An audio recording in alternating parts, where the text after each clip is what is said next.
Hi, I'm Alice Temperley. I'd love to show you around my home. Come in.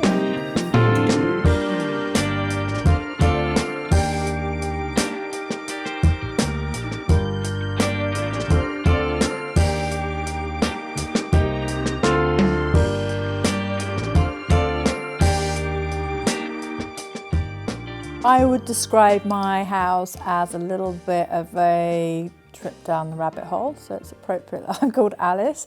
It's eccentric, nothing makes sense, it's completely impractical, but it's very beautiful. It's obviously a listed building and the proportions are amazing, but I certainly have decorated and painted, have stripped every floor and painted every wall from the sort of British chintz that was here before. So for the style of the house, it's not very contrived. It's just, again, is what it is. It's things that I've worked on, things that I've collected, things from when I lived in London, and a lot of things from travel, like the Venetian lights, like things from Clignancourt in Paris, when I did shows in Paris, all these amazing leopard sofas that we did with Romo and Italian Solutions with their interior projects, like the curtains that were part of that project. I think a house always tells a story of somebody's life and somebody's travels, and I'm certainly would never be able to have somebody else come in and do it or think about it in a certain way. It's just everything you have put together in a home, and that's what I think a home should be. So I live with my son, who is about to be 17. He is amazing. He's called Fox. And living with him in a home like this is interesting because he's a little bit like me. He will collect things, and anything, I've just noticed, everything that's sort of personal pictures or him with somebody special in an image or the crystals or stuff, like he's a little collector of stuff, again, a bit like his mum, which is worrying. It's lovely seeing him have his own way of seeing how the house should be. And here we have apple trees, and we have all the animals, the donkeys, the alpacas, the shire horse and other little things. And he really loves it, being in the countryside and the space and the views and the forest. And so I'm very lucky that he's managed to feel like he has to live in London. And as far as when you walk in, it's sort of got lots and lots of details, the house, but it's also quite practical. And I guess it's like wearing an amazingly ornate Temperley dress, but then you wear it with bare feet. So there is practicality in the madness. I like people's reaction to living life and entertainment, and I think that wearing the clothes is part of that whole journey. And I see Temperley as being a lifestyle brand. It very much is about this sort of English bucolic kind of life that we've been lucky enough to be brought up in, beautiful Somerset. And there is a big sense of community and family and bringing people into that. This house really comes alive when it's full of people. There's no formality about it. People come, play the piano, hang out, play games, eat, whatever, and it's just a very relaxed. And the informality makes it such a kind of magical place. It has a grandeur, like big pillars and big proportions, but actually it's incredibly practical. Obviously I have wooden floors because it's not unusual for a donkey to trot in when they're allowed in the garden. And I'm a farm girl, so I love a bit of the glamour and the sort of decadence, but I'm very, would you believe it, incredibly practical too. Okay, we're going into the piano room. Piano room is used a lot by friends that play. And then into the living room, which we use in the summer. Often we use the library upstairs in the winter. And I love it. And we've got these new Ivocata fires that kick out loads of heat, so they're really good. Heritage fashion obviously inspires me. I love Victoriana. I love things like the bullfighting jacket you see on the wall, or other like bridal wedding ceremonial jackets from Turkmenistan, or like things that tell a story, and those historical vintage pieces, special people that made them, special techniques. I also like hanging those things on the wall as pieces of art rather than dull watercolouring paintings. I hate watercolours. My love of textiles is definitely all over the house. So when you come in here and you see this double height ceiling, which was obviously inspired by Zones, people have said that it's a little bit like a kind of inside out wedding cake, Escher inspired, and you can see from when you look through here, and then you look up there when you've got that curved banister and all of the amazing plasterwork going up and around all the corners, that it really is a bit bananas and doesn't make sense.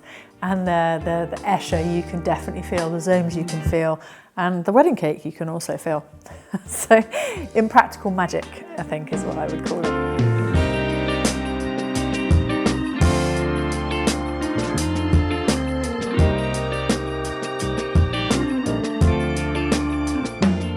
This key wallpaper is part of our Romo collection.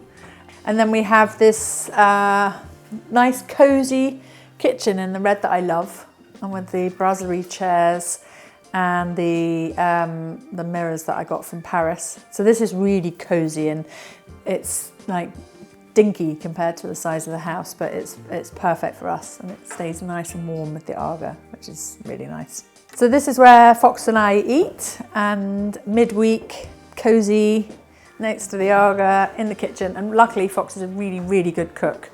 So it's probably because I haven't really had time to cook that much. He has become a brilliant chef, and I am not complaining. The kitchen has been rebuilt, the island is new, the lovely marble that I bought in a local stone place.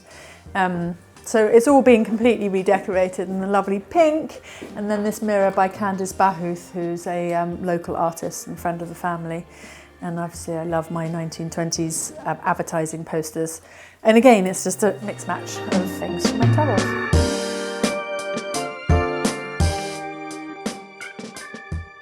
So this hasn't been prepared for you at all because it is used a lot. I have a large family, so we're often in here. Mix max chairs from the local auction house, and then bits of furniture that we've picked up from Paris, the mirror and the chest of drawers there, my hippopotamus over there, and walls that have been painted by my friend Frederick Wimsett as a present for me, the Blossom. And again, it's used, and I think the best thing about obviously this room is the table. And I had to get a really strong table because people have jumped around on them before, and my godfather broke his ribs once falling off the trestle tables that were here. So we had to get this one. And I found this in Wells Reclamation Yard, and it's from Wells Cathedral, and it's got huge, great big legs on it, and it's really, really strong. So again, it's like nice to use this, properly use this room. So this room is, I just think, one of the most beautiful rooms ever, and that ceiling is insane. And it was obviously Beaverbrook's house, so they say that Winston Churchill and Eisenhower and various other of the European allies came here during the D-Day landings and strategized and made plans, so that's kind of amazing to think what history this house has. These sofas are covered in our Romo fabric, as well as are all the chairs and all the cushions, and all of these pieces is all from our beautiful Romo collaboration. So this room is always normally the wintertime snug, so the shutters close, and it's amazing because you can hear like the wind and the storm around, like whether it's a golden sunset in the summer or storm in the wintertime. It's kind of amazing because you're above the clouds here, and the views are amazing. The fact that this house is not more known makes it even more special. So I feel quite lucky sometimes when I'm sitting here very quietly. It's just an amazing place to feel like you can kind of think, and yeah, it's very, very special. This is one of the best things about the house, other than the library, and it's the split level bathroom, and they call it the his and hers, which are on this cross section that also doesn't make sense. So you got a his and hers. This one is mine upstairs. Things I love about here, my bath, which I covered with my friend Jade Parfitt. Don't know what we were doing, but one drunken night we decided to mosaic something. And then got the flock velvet wallpaper by Romo, and these little matching chairs that I bought in Portobello years ago. I spent a lot of time in the bath, and that's my relaxed time, and then my bed's like 12 foot wide or something, and that's pretty nice to be in. I had to sleep in a single bed in some place in Italy last week, and that's the first time, I think, for 25 years. It was a shock. I love designing fabrics, so sometimes I design fabrics to go over the windows, like beautiful English kind of lace, but instead it's from our dress collection. And then because I like pattern, obviously you can see the rail, but our friends' rugs from Turkey. Elizabeth Rain's plaque is from Alice's on Portobello Road, and I have always quite liked the flag. I've obviously called Alice and quite like that whole Alice in Wonderland tag, and the Elizabeth Rain's plaque seemed like the perfect addition, weirdly, to put above the bed. It's a jacket I made for my boyfriend, who is a man of the sea. That's why it says pirate. That's his mark in my room, I guess. So this dress I designed actually when my son was having his 16th birthday / rave in the house. It's quite funny actually. And I was told I had to stay in the library room till late. So I was.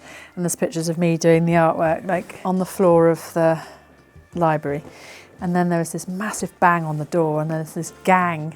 This gang from Bristol came down that somehow found out that my son was having a party. So I literally had to go down and get them to go away. And then I came back up and I was like, right, there's medals for a reason. Like every mother should be given a medal. So I was sort of fighting unwanted teenagers from Bristol whilst running up the stairs to finish off the artwork. Hello, good morning. The house is definitely a home. It's not a show home. Me and my son use it obviously very much as home. There are often nights that I will use the dining room table as places to lay things out and think and plan. I kind of would like the idea that at the beginning of each season I can lock myself away in there, and if people leave me alone enough to be able to do that. And then in the library upstairs is my quiet office, and it is very nice to have the silence here without any distractions for being able to focus. A home with soul and longevity is be careful with what you're selecting with your things around you. So make sure that for me, there's feeling of quality, there's a feeling of story behind them. Might be that you've collected them from different places, but it's not saving things for best. So get that glassware out and use everything, and a home should be lived in. And it's a little bit like a wardrobe. If you've got something amazing, why should it be hanging in a wardrobe? Wear it and never save things for best. And every day should be a day to be celebrated, and why save things to the Sunday? I mean, gotta live.